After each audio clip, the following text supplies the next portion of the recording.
let's talk belief. You know, when I was young, um, they used to tell us stories. When I say they, my father usually used to tell us a little story when we were in bed,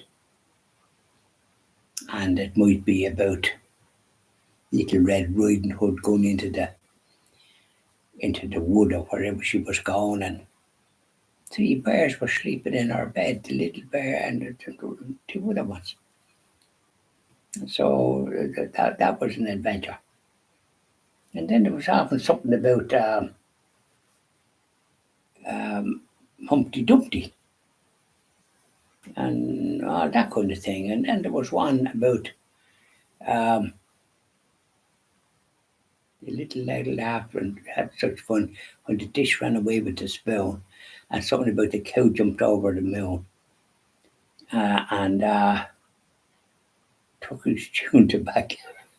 I don't know what sort of stories there were, but there was always adventures. And fellas going off in boats because we lived near the sea. I got off in boats and suddenly landed on some island that didn't know where they were. And suddenly people come out from behind the trees there, and they were didn't know where they were going to be executed by them or what. But it was always friendly, and then they were off marooned on an island. Maybe the boat shipwrecked. They were waiting for a boat. I think what's this? Was it Sinbad the Sailor, wherever it was? They were a long time waiting for the boat, so they had to sort of feed themselves and all the rest of it, and try to build something where they could stay, a bit of shelter if there was a storm and that. So they were there for a good bit. Robinson Crusoe was that. And eventually a boat hove to and started waving, and the boat, I think they were rescued. But they got to be very happy on the island when they got self-sufficient. Amazing what you can do. And then don't forget then the films that we were at. There was a great treat there.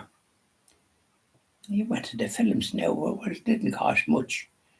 Depending on what seat you had, there was three seats. You were usually in the hard seats, forms, and Hopalong Cassidy and Roy Rogers, all them was to be on. And I don't know if you remember that. We'd be shooting at Roy Rogers, and then he'd be singing around the campfire with Smiley Burnett. And they'd be yelling away, going to be saying, it was when Trigger the horse. He seemed to be able to understand everything. He'd whistle for Trigger, and Trigger come along, and up he'd jumping. And then the next thing is to be rustlers.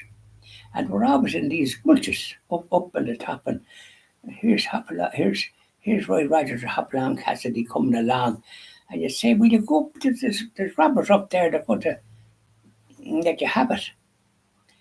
So then the next thing is the Roy Rogers or Hopalong Cassidy go on up the bluff. It was always called a bluff, and it come behind the robbers and stick them up. They say, and the robbers had to and drop your weapons. And maybe one fella didn't want to do it, the next thing he'd be plugged. He off he went. Usually capsized off down somewhere. Don't know how they did it. Must have been stuntmen. Well, we didn't know nothing about that, but there were always in gulches and canyons.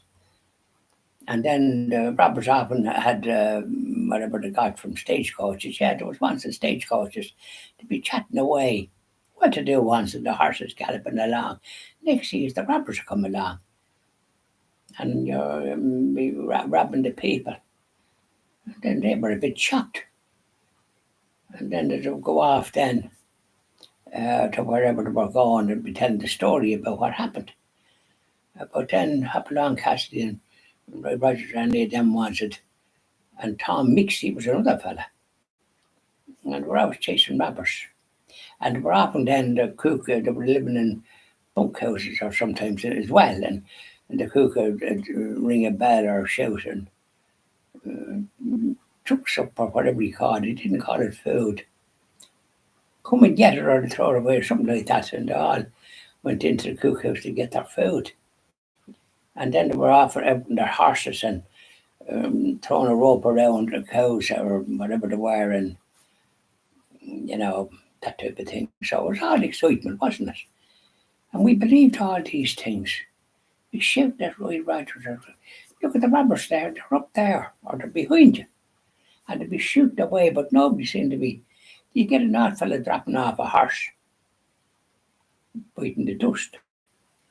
So these were all the little stuff that we believed in that. But and now what do we believe as we're going through life? But we were fortunate to believe in God, believe in everything that we were taught at Mass.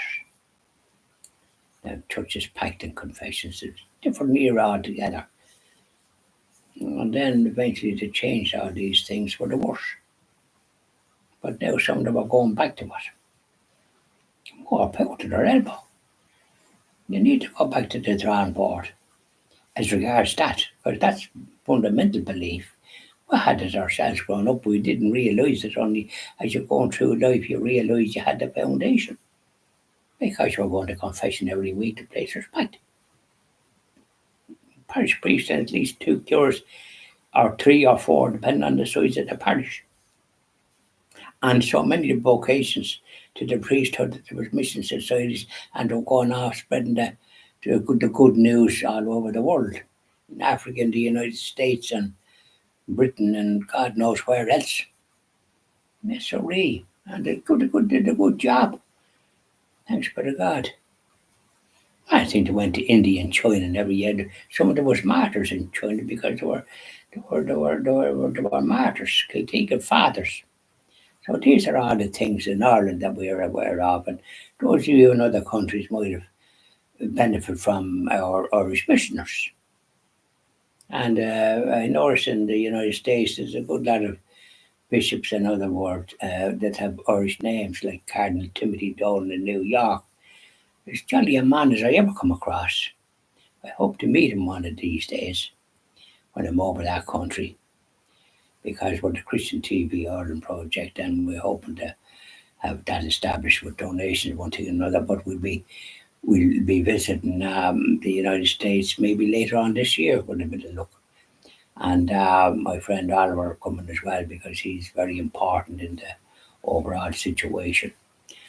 And we'll be visiting the EWTN, but we'll be letting them know, of course, beforehand, so as they can expect us and put out the carpet maybe.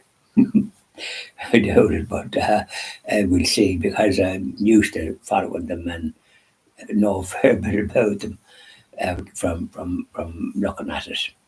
So there you are. That's our little talk. We're in the range. We're talking about belief. So when you're young and all the rest of it, and it's great to have the little stories, and I hope you've had that experience. But if you haven't, but if you have the faith, you've got a jewel, haven't you? The Catholic faith, the way, the truth, and the life. Bye now, and enjoy the rest of your evening. Now.